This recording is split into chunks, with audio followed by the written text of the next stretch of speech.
I survived the zombie invasion, although I have remarkably less chocolate for some reason. But on the upside, $1 in my pocket. Yay!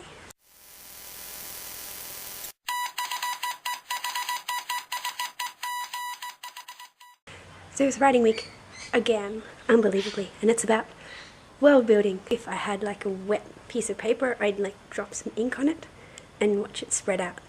That would be how I describe world building, because it starts with a tiny little speck of an idea and then it just goes bleh. That's what happens in my head.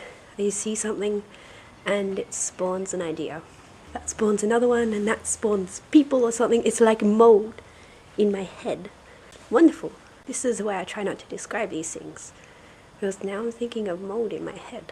When it comes to world building, I like to keep it small and compact, but kind of huge. Well, I'm not going to sit there and plot out, the genealogical charts of the monarchy or whatever the hell of this world. I will think about how the people in that little town live their everyday life, and how aeroplanes make a lot of noise.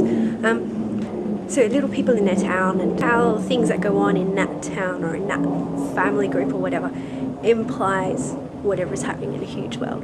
I once set myself a challenge of keeping a story set in a very geologically compact area, which is a wanky way of saying a house.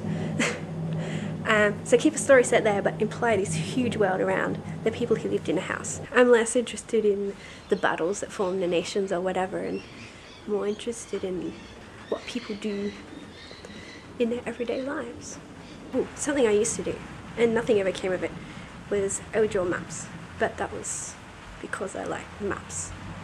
So instead of writing the stories, I would spend my time drawing little forests and things. I sometimes feel a bit inadequate. It's true. Because there are some authors who obviously go to ridiculous lengths when it comes to world building. And I don't mean that in a pejorative way, I just mean it in a descriptive one.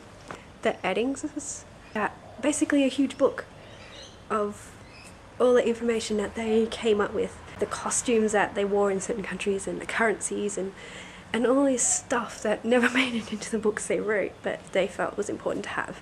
The monster blood tattoo. The first book is about that thick. About that much is book, and this much is world information, like a little wiki in the back of a book. And I don't mean like a little Tuesday wiki. Open up a book and it's like, hello, Tuesday! Oh, I'm amusing myself. I can imagine maybe one day. Yeah, I'll be there in a minute, jeez. One day getting a book published. I'm sitting there at a press conference, like a fan thing. That's a fan thing apparently. And having people ask me questions, and I would just be making that shit up on the spot. That's how I build worlds. Very small and sort of like a mold. So I have two questions. Is world building really that important? Do you think a story can fall apart if the world hasn't been built properly? And two, what can I do for my throat? I feel alright, but my throat hurts. So, World Building Wednesday is over. Next Friday, I'm going to be in Sydney. Yes. Yeah. Bye. Did I say hello? I don't think I did. Hi.